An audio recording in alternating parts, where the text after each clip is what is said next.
Abençoado, eu sou Ferreira Guimarães, a voz do Invisível Social e Eclesiástico, e mais uma vez quero convidar você a uma reflexão teológica cristã social. Gênesis, capítulo 2, versículo 7. Leamos. Então formou o Senhor Deus ao homem do pó da terra, e lhe soprou nas narinas o fôlego de vida, e o homem passou a ser alma vivente. Palavras do Senhor. Lendo essa passagem, veio à minha mente, no tempo que eu ainda cumpria a pena no regime semiaberto, já com quase 11 anos de pena, eu fiquei no total de 12 anos de reclusão. Mas aqui em Niterói, à noite eu já saía para estudar Direito. Me formei em Direito e depois me formei em Teologia, por a glória de Deus, entre outros cursos de especializações e pós-graduações. Nessa época nós conhecemos, era coordenadora da Educacional do Presídio, a professora Regina Brasil, uma humanitária, uma pessoa dedicada, e nos incentivava a estudarmos, Nós conseguimos montar uma biblioteca muito boa, através da ajuda das igrejas, das famílias. Mas a professora Regina era uma marxista de carteirinha, convicta. Ela me falava de Karl Marx e eu falava para ela de Jesus. Não tinha muito conhecimento ainda da Bíblia, só vinha ter um conhecimento um pouco melhor depois que eu fui também estudar, fazer o bacharelado em teologia. Mas um dia eu estava inspirado. E li essa passagem para a dona Regina. Dona Regina, a senhora sabia que Marx aprendeu algumas atitudes dele com Jesus? Ela parou para ouvir. Como assim? Marx aprendeu com Jesus? Aprendeu. Veja bem, dona Regina, eu concordo com aquela parte que Marx se preocupa com o pobre, que divide os pães com os necessitados. Concordo. Gênero, número e grau. Isso ele aprendeu com Jesus, com certeza. Só não discordo dele daquela questão de lutas de classe, pegar armamento, revoluções para matar os donos de terra, aquelas coisas lá. Isso eu não concordo, não. O meu Jesus me ensinou que violência gera violência e para mim amar o meu inimigo. E ela falou, então me explica aí, porque eu não entendi essa questão de pó. Isso é muito vago, do pó. Pois é, exatamente essa parte que eu quero falar. Jesus também se preocupava, e que é o próprio Deus que falou para Moisés, se preocupava com os iletrados, aqueles que não têm o segundo grau, que não têm nem o fundamental. Então ele determinou a Moisés que escrevesse o pó da terra, dona Regina. Eu falei, mesmo? Então me explica, que ainda não entendi. E já imaginou se ele escreveu, Moisés, escreve aí. E formou o Deus, o homem, dos metais alcalinos terrosos. Ela só entende, eu não. Pois é, eu li lá na biblioteca, no livro lá de Química Geral. E Deus formou o homem de lantanídeos, e halogênio, e actanídeo, e uma série de outros elementos que estão na tabela química que eu li lá naqueles livros lá. Tem livro lá bom de química orgânica, de química inorgânica. Foi mesmo, exatamente. Jesus era chamado de mestre porque ensinava aos seus discípulos a escrever, e escrever os pescadores, homens que já foram sanguinários, se arrependeram, sicários, corruptos que se arrependeram, e escreveram epístolas que hoje são os livros mais lidos, muito mais lidos do que o Capital de Marx. A senhora concorda? Não, isso concorda. A Bíblia é bem mais lida que o Capital de Marx. Então, Marx nem entre os filósofos consta, opinião de muitos estudiosos que nem seriam um filósofo. Então, mais filósofo, mais pensador do que Jesus, Marx não era. Isso eu concordo. E daquele diante, eu confesso que ela não se converteu naquele momento. Mas ela passou a ter uma simpatia por Jesus. Entendeu que Jesus era bem, imensamente mais humanitário e muito maior do que Marx, sem sombra de dúvida. Interessante, naquela época também eu conheci o Marcelo Freixo, né? Na época era jovem, também era professor de história e fazia estágio no presídio conosco, ensinando, né? Nos ensinando história. Hoje ele é deputado, né? Deputado federal, aí sempre está na mídia aí nas controvérsias, né? Essa não é a questão do momento. Nunca mais eu ouvi depois de sair do presídio, mesmo porque os guardas, alguns guardas recalcados, né? Que com os ensinamentos, com os estudos que eles iam dar para a gente lá naquela biblioteca, colocaram fogo na biblioteca, colocaram os próprios guardas, depois nos acusaram, e houve uma rebelião naquela época no presídio de Gacosta, em Niterói.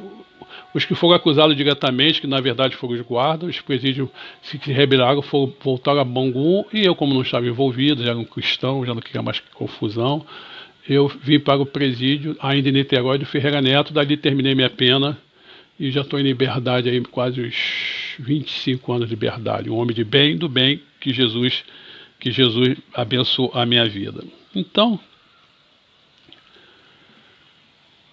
nesse vídeo eu quero chamar você que está me ouvindo, nessa reflexão. A tabela química periódica, né, de elementos químicos, hoje foi instituída por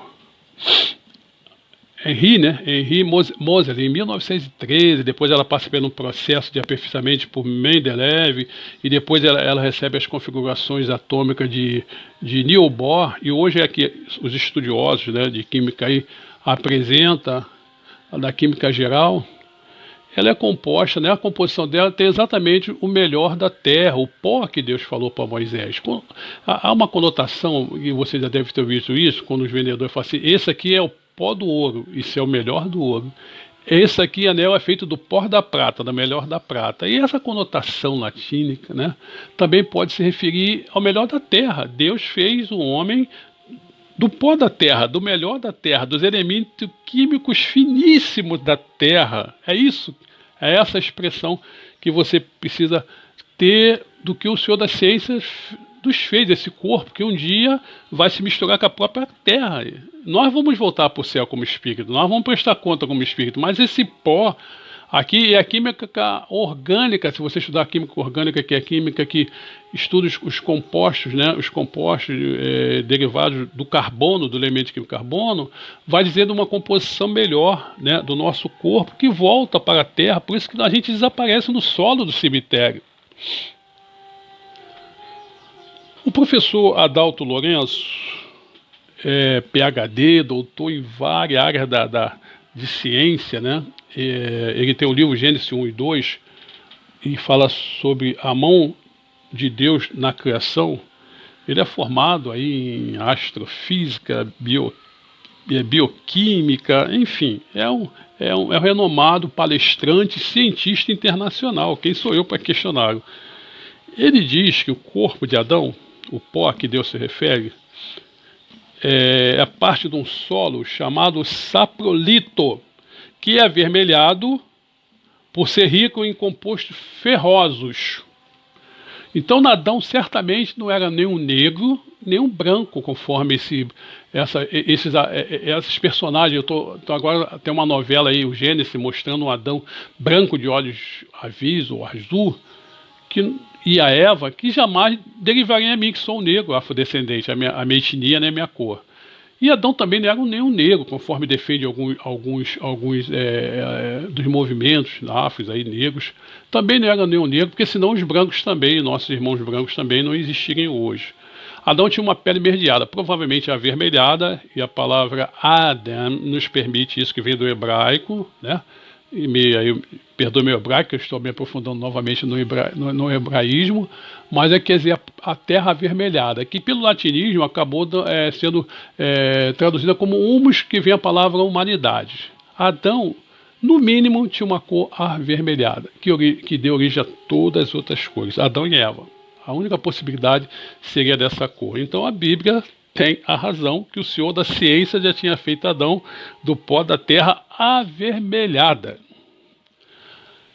E a reflexão que eu quero trazer a você, meu querido, você que estudou, você que é um profundo conhecedor, um PhD da palavra, e talvez não seja, não gosta de ler a Bíblia, mas você tem falado, nós temos falado de Jesus para os nossos pares. O teólogo tem um grande defeito, como o teólogo também que nós somos, né? Nós não sentamos com os pensadores, nós somos considerados, e às vezes nós aceitamos esse estigma de sermos os maiores dos idiotas. Nós não somos o maior dos idiotas, nós somos discípulos do Senhor da ciência, que fez o maior dos elementos químicos do pó da Terra. Aleluia! Da tabela periódica de Mendeleev. Deus fez um homem dos elementos químicos desta tabela. E aí nós deixamos de falar do Senhor Jesus na faculdade. Eu faço parte como palestrante oficial, para a glória de Deus, do grupo de especialização, extensão de pedagogia social da Universidade Federal Fluminense. Me foi dada a oportunidade. Mas lá, quando eu estou lá na tribuna, sempre que eu posso, nas palestras, com muita sabedoria, com educação, aqueles renomados, aqueles ilustres pensadores, eu falo do Senhor Jesus. Eles me falam de Paulo Freire, eles me falam de Marx, eles me falam de Foucault, eles me falam de tantos outros renomados, e eu falo para eles de Jesus, que é a minha referência teórica acadêmica. Eu aprendi ciência lendo o livro de Jó. Ciência pura, ou não? Não que a Bíblia seja um livro científico, mas explicações científicas já estão no livro de Jó há milênios, né? E hoje que os cientistas vieram descobrir algumas coisas que a Bíblia já fala há anos, né? Deus fez um homem do pó da terra. Então, querido, queria deixar essa reflexão para você. Agora, se você não fala nem na academia, não fala nem para a população de rua, da missão que me deu, com todo o meu conhecimento, eu vou para a população de rua, que também precisa ouvir o Evangelho. Aí nós estamos com um problema na nossa salvação. Jesus disse que aquele que se envergonha de mim diante dos homens, seja médico, seja engenheiro, seja doutor, não seja doutor, seja mendigo, seja bandido, eu vou me envergonhar de você também, diante do meu Pai que está no céu. Que você possa refletir nesse vídeo, nessa passagem. E Deus fez o homem do pó da terra. E Deus fez o homem da tabela química das configurações atômicas de Niels Bohr. Aleluia. E Deus fez o homem do pó da terra. Amém? Ou não amém?